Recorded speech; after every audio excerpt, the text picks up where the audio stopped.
भारत माता की वंदे।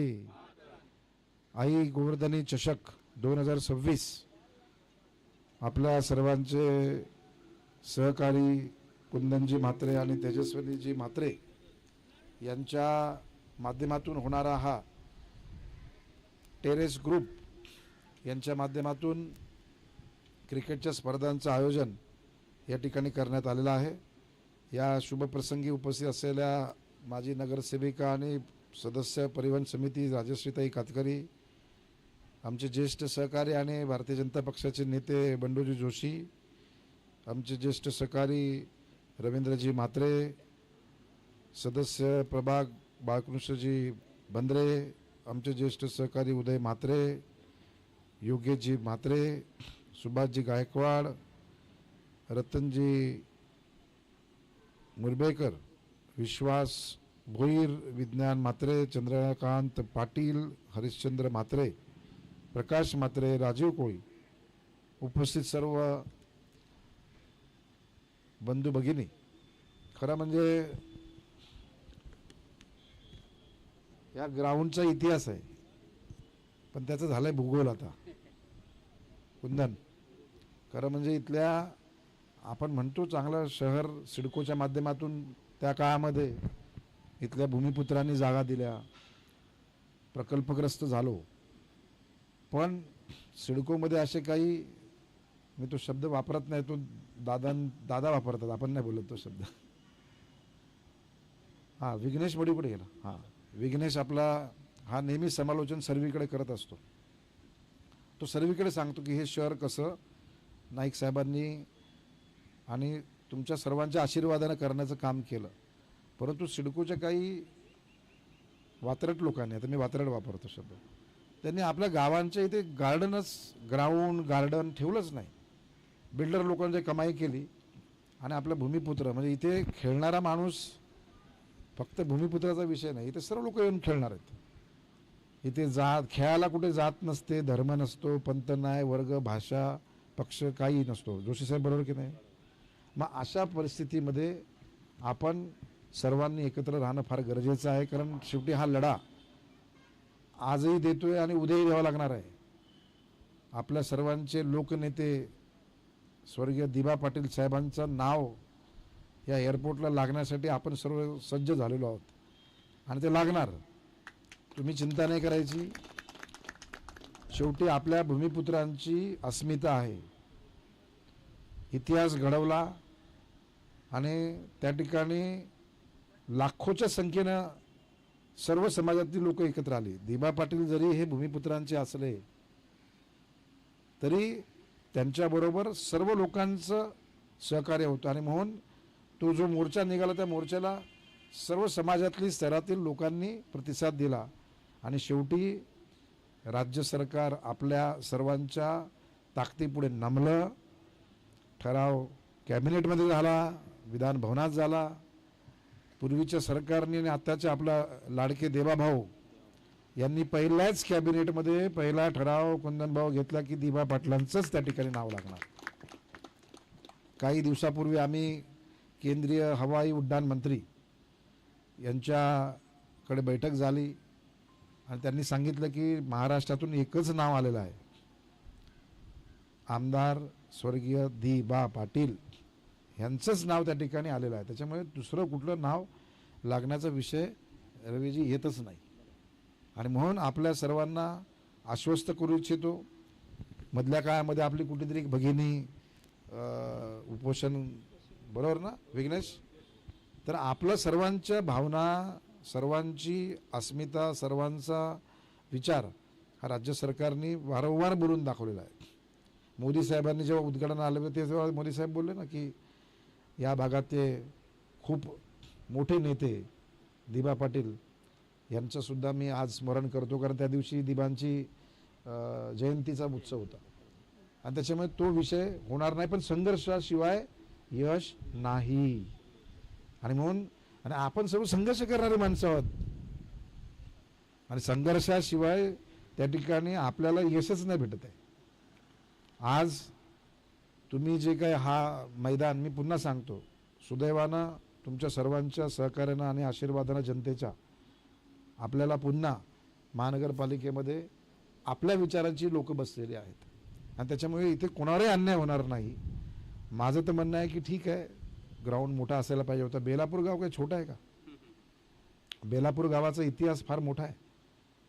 छत्रपती शिवाजी महाराजांनी या गावामध्ये आपलं पावन म्हणजे पदस्पर्श करून पावन झालेला बेलापूर गाव आहे.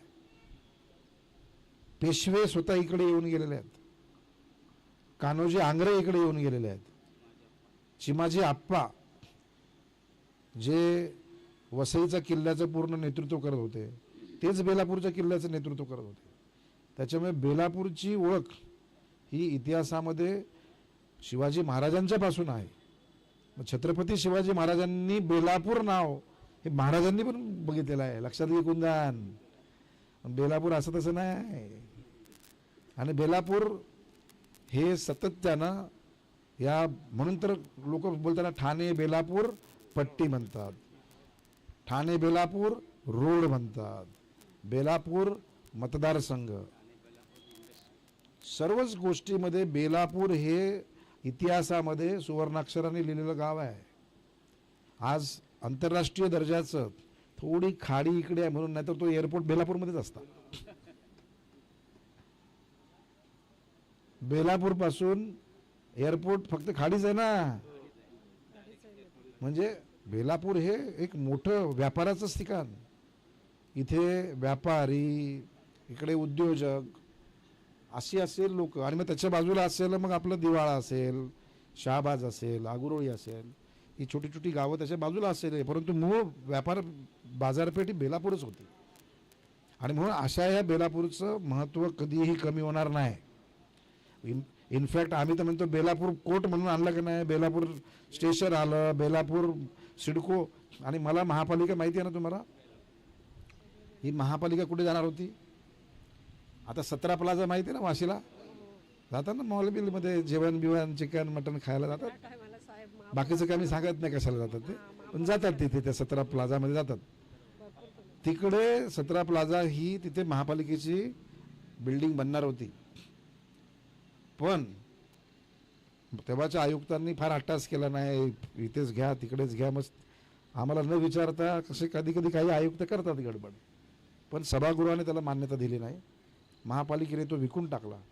आणि दादाने सांगितलं की संजू त्या ठिकाणी महापालिका भविष्यामध्ये जर उलवा खारघर जर या महापालिकेमध्ये जर जोडलं तर हे खूप मोठं क्षेत्र होणार आहे. एअरपोर्ट इकडे येणार आहे. आणि त्याच्यामुळे आपल्याला महापालिका बेलापूरलाच घेऊन जायची आहे. मग बेलापूरला आलं ना. आणि बेलापूरचं म्हणून सांगतो ना, महानगरपालिका कुठे आहे? बेलापूर. सिडको भवन कुठे आहे? बेलापूर. कोकण भवन कुठे आहे? बेलापूर. कोर्ट कुठे आहे? बेलापूर. कुंदन कुठे आहे? बेलापूर. सर्व बेलापूर आहे. त्याच्यामुळे माझं असं म्हणणं आहे की आपलं महत्त्व कुठेही कमी नाही आहे. ठीक आहे, भविष्यामध्ये बेलापूरचं अजून नाव मोठं करण्यासाठी तुम्ही असंच एकत्र राहा. तुम्ही जितके एकत्र राहणार ना तितके तुम्ही मजबूत होणार. बेलापूर असेल, शहाबाज असेल, आगरोळी असेल, फणसपाडा असेल, या बाजूला आता ठीक आहे गायकवाड साहेब थोडे इकडे तिकडे आहेत. इकडे म्हणजे रेल्वेच्या पलीकडे जरी असले तरी आम्ही आहोत तुमच्या बाजूला आहे ना.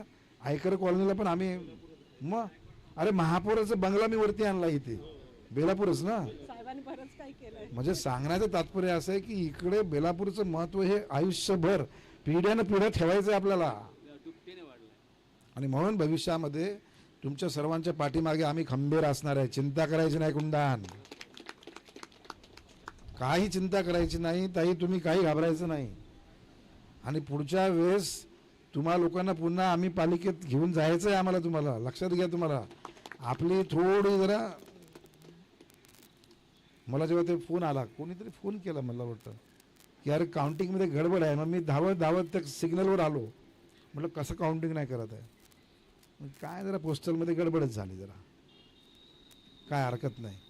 काही गोष्टी जोशीसाहेब प्रारब्धात असाव्या लागतात. नाहीतर जोशीसाहेब सर्वात पहिला म्हणजे मला आठवतं त्या काळामध्ये अटल बिहारी वाजपेयी साहेब, लालकृष्ण अडवाणी साहेब जेव्हा रथयात्रा आली होती, कर सेवा सर्व विटा घेऊन, तेव्हा स्वागत यांनी केलं होतं त्यावेळेस, बरोबर आहे. तर अशा असलेले सर्व तुम्ही मंडळी आहात. आज देवाच्या कृपेनं, लोकांच्या आशीर्वादानं या महापालिकेचे कारभारी हे तुमचेच लोक आहेत आता, आणि म्हणून चिंता करायची नाही. जे तुम्हाला पाहिजे ते देण्याचं काम भविष्यामध्ये नाईक साहेब करणार. आपल्या सर्वांचा विकास व्हायला पाहिजे, तुमच्या सर्वांच्या आनंदामध्ये, जीवनामध्ये आनंद यायला पाहिजे. मग तो इथला प्रकल्पग्रस्त असेल, इथला भूमिपुत्र असेल, इथल्या भागातला स्थानिक असेल, मग तो कुठलाही जाती धर्म. आता इथे आलेली सर्व लोक आपलीच ना. आपले सातबारे होते पण त्यांचे रॅशन कार्ड झालेत आता 50-50 काही लोकांनी दिलेले आहेत. काय हरकत नाही, याच्यावर मी काही जास्त बोलणं बरोबर नाही. पण माझं म्हणणं आहे की आपल्या सर्वांच्या जीवनामध्ये ह्या सर्व गोष्टी करण्यासाठी आम्हाला जेव्हा तुम्ही बोलवणार आम्ही तुमच्या बरोबर आहोत. भविष्याच्या अनेक उदरामध्ये चांगल्या गोष्टी घडतील. आपल्या इथे खेळाडूंना आम्ही शुभेच्छा व्यक्त करतो. मी म्हटलं टेनिस ग्रुप असेल, चुकून टेरेस झाला, तर आता मला कोणतरी बोलला नाही, सर्व टेरेसवरच चाललंय म्हणाले. हां, कोण बोला? निलेश बोला. हां, ही टेरेसवर सर्व चाललंय. टेरेसवर बऱ्याच गोष्टी चालतात निलेश. हां, तर माझं म्हणणं आहे की आपण सर्वांनी आनंदामध्ये राहा. चांगल्या भविष्यामध्ये आपल्याला चांगलं या शहरासाठी करायचं आहे. आता नुसतं एअरपोर्टवर थांबायचं नाही आपल्याला. आता तुम्ही ऐकलं असेल, काही दिवसापूर्वी धीरूभाई अंबानी यांची सून आणि म्हणजे नीता अंबानी, मुकेश अंबानीची पत्नी, तिने 400 एकरचं एज्युकेशन कॉम्प्लेक्स डिक्लेअर केलं ना. 400 एकर एज्युकेशन हब केलं. म्हणजे पुढच्या भागामध्ये तुमची कुठलीही मुलं, नातवंडांना, पुढच्या पिढीला सर्व शिक्षण इकडे भेटणार. इथून 15 मिनिटामध्ये सर्वांचे कॉलेज, युनिव्हर्सिटी, एज्युसिटी येते इथे एअरपोर्टच्या बाजूला. तुमचा हिरानंदानीची एज्युसिटी येते.